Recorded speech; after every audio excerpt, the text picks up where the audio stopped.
What is going on, YouTube? If you clicked on this video, then you're trying to do pavers. How was you about 2 years ago trying to figure out how to do these pavers? And I watched a lot of complicated videos. I'm gonna break it down real easy for you guys on the top things that you need, and time frame, time management, and where the pain in the asses are. Stay tuned. So the essentials are pavers, a snap ton of them, depending on your project. This is my project area. That was my monster I just spilled. These are the pavers I did before, there and there. You're gonna need leveling sand,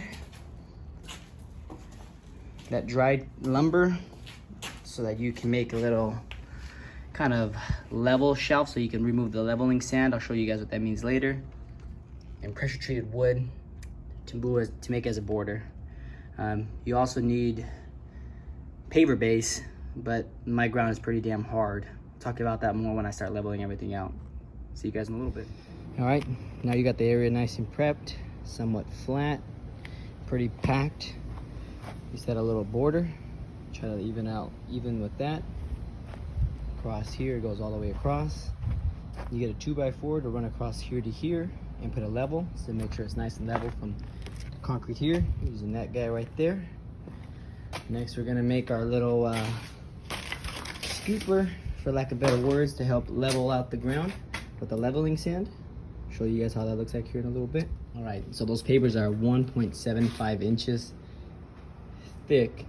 So you obviously want to scoop away that much leveling sand so that when the pavers sit on top, it sits flush with the concrete. So what you want to do, just grab your little speed triangle here. You're gonna measure out 1.75. I usually go just a little bit under so that I scoop less dirt, because eventually they'll sit and they sink a little bit. So there's 1.5 right there, 1.6. So just one dash above. Sorry for my sweet measurement skills. Anyways, so I'm gonna cut a line here, up to there and down. And then that part's gonna sit on the pavers and I'm gonna scoop it. Show you guys here in a little bit. The only tools you'll need for this is speed triangle, pencil, measuring tape, and a jigsaw. And of course, you know, the pressure treated wood, pavers, leveling sand, and a measuring stick, or measuring level, sorry. Everything else, you can, what I call Mickey Mouse or MacGyver it. Like this tamper, you can just stomp on it if you want, or pack the dirt with your feet or with a shovel. But tamper is nice. Same thing as with my miter saw and table saw. It is nice and it makes those cuts a little bit quicker, but nevertheless it can be done. Just a little perseverance, a little Mickey Mouse, and you'll be right on your way. Oh, also, these little tools I figured out have helped me a lot. Really Mickey Mouse, if you want to say that. So this little 12-inch spike here, this little, I believe it was electrical conduit, just a little metal pipe, smashed the end tight so it made it more like go down the dirt easier. What I use this for the stakes when I put them down. They're pretty long, my dirt's pretty damn packed. So if you just smash it down with a hammer, they'll split, break. I've gone through that headache hundreds of thousands of times.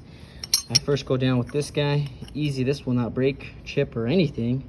We'll make the guide, the pilot hole. This will dilate the pilot hole, then the stick will go right in without splitting it or anything. Pretty damn deep, almost the whole damn depth if you want. So just a little tip for you guys. See you in a little bit.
So your little scooper thing, get that cut notches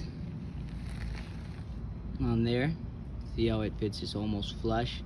So I always cut a little bit less than the actual depth of that. So that's 1.75. I cut 1.6.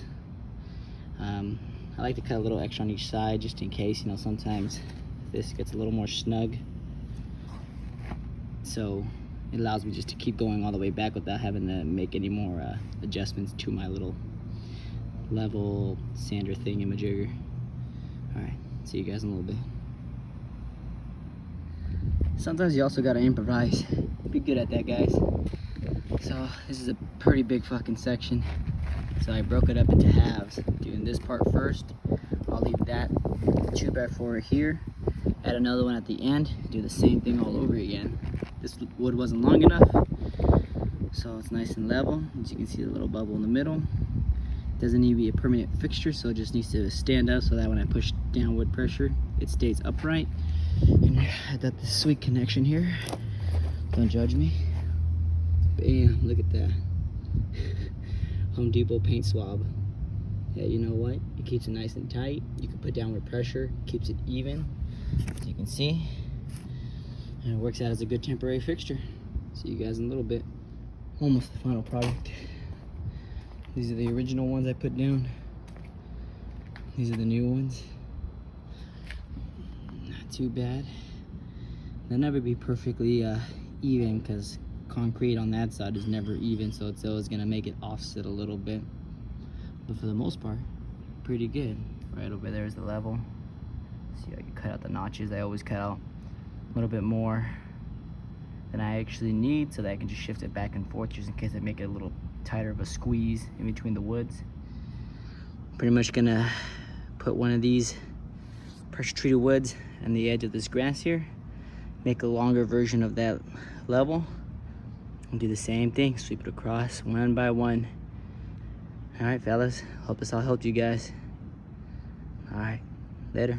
Just to clarify, that notch that you cut out to sweep that leveling sand across that border of yours, make sure that notch is actually smaller, less of a depth than the paver itself.